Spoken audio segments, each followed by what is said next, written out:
Hello friends, இன்றைக்கி நம்ம Kerala style அடை தான் செய்ய போகிறோம். இலை அடை. இதுக்கு முதல்ல சட்டியில் நெய்யை விட்டு துருவின தேங்காய் போட்டு நல்லா கொஞ்சம் ஓரளவுக்கு வறந்து வரும்போது ரொம்ப வறுக்க வேணால் லேசாக அந்த ஈரப்பதம் போகும்போது என்னம்னா அந்த ஊற வச்ச அவில், நான் அவல் இந்த சிகப்பு அவில் போட்டிருக்கேன். அதை அதில் போட்டு நல்லா வதக்கிட்டு இந்த மண்டை வெல்லத்தை லேசாக கொஞ்சோண்டு தண்ணி ஊற்றி உருக்கி வச்சுருக்கேன். அதை தண்ணி ஊற்றி கரைச்சி தண்ணி அடுப்பில் வச்சோம்னா ஒரு கொதி வரும்போது கொஞ்சம் கலங்கி வரும் பார்த்திங்களா, அதை வச்சுருக்கேன். அதே அதில் போட்டு நல்லா கிளறி அதை கொதிக்க விட்டுருக்கேன். அதுக்கப்புறம் மாவு சப்பாத்தி மாவு பதத்தில் அரிசி மாவு வெந்நீர் ஊற்றி கொஞ்சோண்டு லேசாக உப்பு போட்டு அந்த அரிசி மாவு சப்பாத்தி மாவு பதத்தில் நல்லா பிசைஞ்சு வச்சுக்கிறேன். ஏன்னா இலை அடைக்கி செய்கிறதுக்கு அந்த அவில் வச்சு பண்ணுறோம் பார்த்திங்களா, அது ஃபில்லிங்க்கு உள்ளே ஃபில்லிங்க்கு அது பார்த்திங்களா சுண்டி ஓரளவுக்கு இதாக வருது. அது அப்படியே இறக்கி வச்சுருங்க. இறக்கி வைக்கும்போது அது ஆறும்போதே அது கெட்டி பதத்துக்கு வந்துடும்.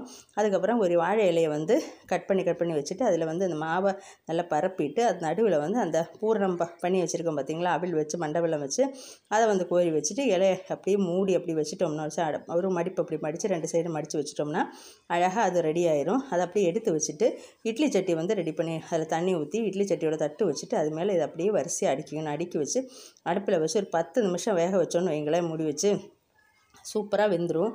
பாருங்களேன், சூப்பராக வெந்துருச்சு பாருங்களேன். எடுத்து அப்படி சாப்பிட்டிங்கன்னா செம்மையாக இருக்கும். இது பாரம்பரியமான சூப்பரான உணவுங்க. சூப்பரான வீடியோ பிடிச்சி லைக் பண்ணுங்கள், ஷேர் பண்ணுங்கள்,